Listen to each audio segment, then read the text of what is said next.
Hi, welcome back. Episode 13 of Team Valley MOT. We're going to do a run around the workshop again.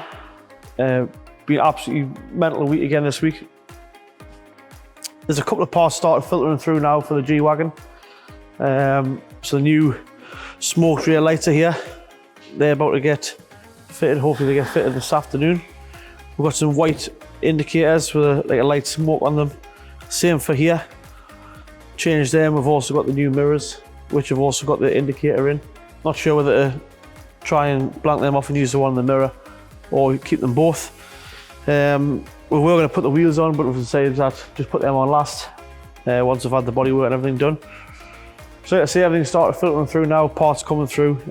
Some parts come from Germany, which are hard to get, so door card trims, things like that, and some interior parts.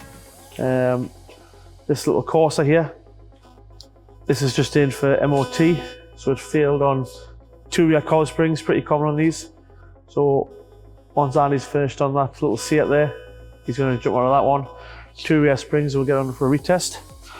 Mustang, nothing at all happened this week. Like I say, just been crazy busy. So we'll try and get a bit of progress on that over the next couple of weeks and try and get back to the report. So in the last episode, I was just stripping this down. And it was originally, we thought it would have just broke the rockers, but didn't. I'll show you what happened. Done quite a lot of these where I snap the belt, and normally you replace the rockers and the timing belt and the water pump, but this one's actually snapped the camshaft. So obviously there's your camshaft carrier there. That's supposed to be in there and it's supposed to be attached to that. So this is where your timing belt goes, runs there, so it's direct drive through these 2 gears and turns this camshaft here. So it turns fine, but unfortunately half the cam is missing. So that didn't go very well. So that's got a new rocker box on, pair of cams, timing belt, water pump, all new injector seals. That's all ready to go, that now. Probably say about half an hour, 40 minutes, that'll be boxed off, test drive, make sure that's running right for the customer. This Vauxhall here is in for brakes all round. This will be getting done, I would say, next 10-15 minutes. Once Callum jumps off the car, he's on there now. Over here, we've got Seat Ibiza. And he's just putting a reversed switch on this. So that came into MOT, reverse lights didn't work. He's just put a new switch in, getting that all done. This Range Rover Vogue, we've had this for a little while, been waiting on parts from back order, but they've just landed. So this had a new fuel pump. And it's also had 4 new injectors. So we're literally just putting some new diesel through the system, make sure nothing's contaminated. So it's had new filter in. We're going to flush the system, 1 more new filter in there, and then we'll connect it up to the main fuel system, up to the high pressure pump and the injectors. We just don't want to be putting any sort of old diesel with any contaminants in with brand new pump and injectors in. So that's just flushing there at the moment with all new diesel going through it. We'll then top it up, see maybe put half a tank in, get it running. We'll take it for a good long test drive after we've coated the injectors in. And this should be then ready to return to the customer. This is the engine here out of the Porsche Cayman. So this came in with a misfire. Actually what happened was the plug had broke down, spark plug. Spark plug goes in this hole here, and that one there. This is a 4-cylinder turbo. So basically what's happened is part of the plug's come off, and it's actually damaged the cylinder wall as well. So this is actually going to be looking at a replacement engine. So obviously the engine's on here at the moment. We have had the borescope down with an inspector inside the cylinder. There is enough damage to start looking for a new engine. We could sort of get the block rehoned and do the work on the cylinder head, but the customer's actually saying that he's better off with a low mileage second-hand unit to go into that. Got a Disco 5 here, in for a full service. So we've used loads of these in the past. We've obviously used one of these to tow the trailer as well in one of the episodes. Disco 5 is probably on my sort of top 3 favourite car list. This car literally does pretty much anything. This one's not so clean, but it still looks just as good, obviously. You can go to sort of like a fancy restaurant, or you can go to a farm. This car will do them both. So that's just taking us on to our next car here, which is a 2022 Range Rover Vogue. So this car is pretty much brand new. It's come from our friends at We Buy Cars For More on Scottswood Road. So this car is actually in for a can phantom fitted to make sure his car is protected. Obviously a lot of this sort of model cars go missing at the moment. Same as with the Discovery 5s, you know, Ford Transit, Fiesta, Focus, Discoveries, Range Rovers, anything like that. If you just check out the top 10 most stolen cars in the country, you're probably very surprised that your car could be one of them. So this vehicle is in, let's say, getting a can phantom to make sure that car's all secure.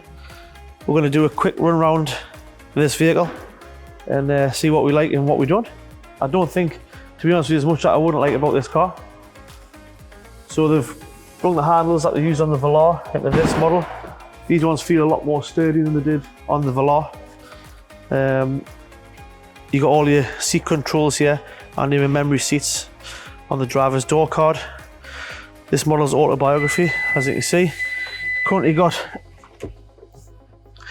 only a couple of thousand miles on it. It's got the 13.1 inch touchscreen in here, and the whole cabin just feels a lot nicer than the previous Vogue.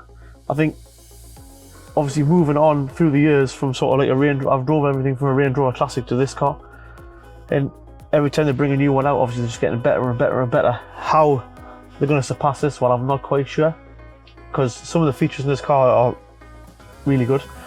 I think Land Rover's maybe done 125 new patents on sort of ideas and technology they've put into this car.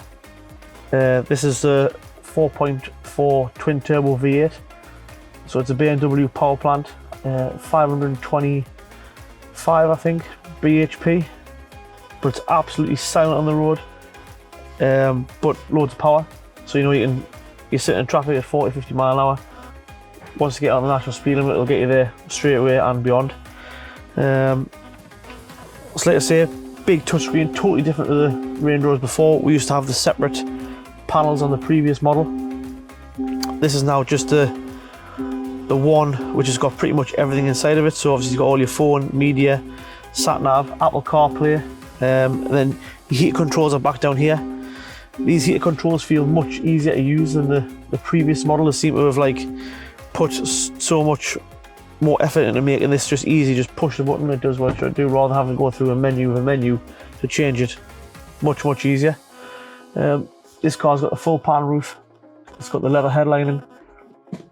Really nice handles on the roof here. They did a lot of effort with them. This car's got the Meridian audio sound system in it. Lots of really cool little sort of cup holders and features. There's sort of like a big deep pocket in here, pushes forward. You've got your cup holders, same in here. You've got a wireless charging mat, and then you've got your USB charging points in here, and you've still got the big armrest glove box in there as well. Plenty of storage in there for you in the glove boxes. And moving through towards the back.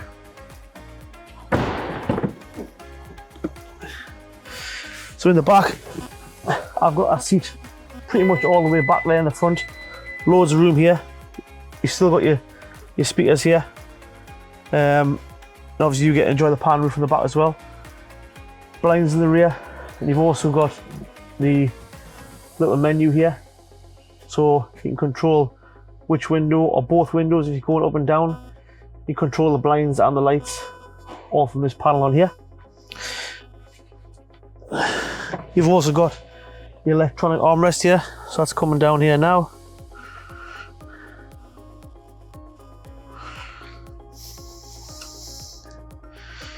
So in that electronic armrest, you've got your screen here. Also a little cubby box in here, 2 charging ports. Really nice looking thing. If I jump out the car now. So this is This Range Rover has now got rear steer as standard, so the wheelbase is actually a lot longer. So obviously with a longer wheelbase, it will be even harder to get this car into tight spaces or around tight turns. So what they've done is made it rear wheel steer, so that rear wheel actually turned sort of positive or negative 7 degrees. So if you want to get into a tight space, that'll help you straight away. We've also kept the split tailgate. So a really good part of the Range Rover has always been the split tailgate. You can sit in here perfect. I'm pretty heavy, takes my weight no problem.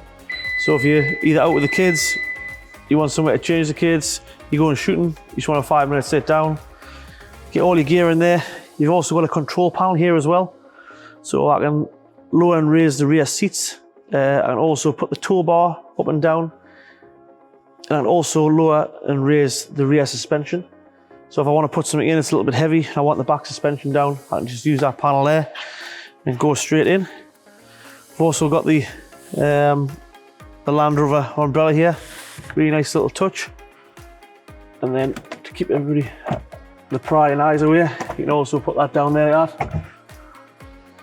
And that'll electronically fold back up for you. So I really like on the new Range Rover how there's basically three distinctive lines, I would say. You've got your roof line, your centre line here, and the bottom, all running really smooth together. There's not lots of stuff stuck on it, just everything is being smoothed off, nice and sort of rounded. This car is actually 23 or 24% quieter than the original or the previous model, but it's also 50% stiffer.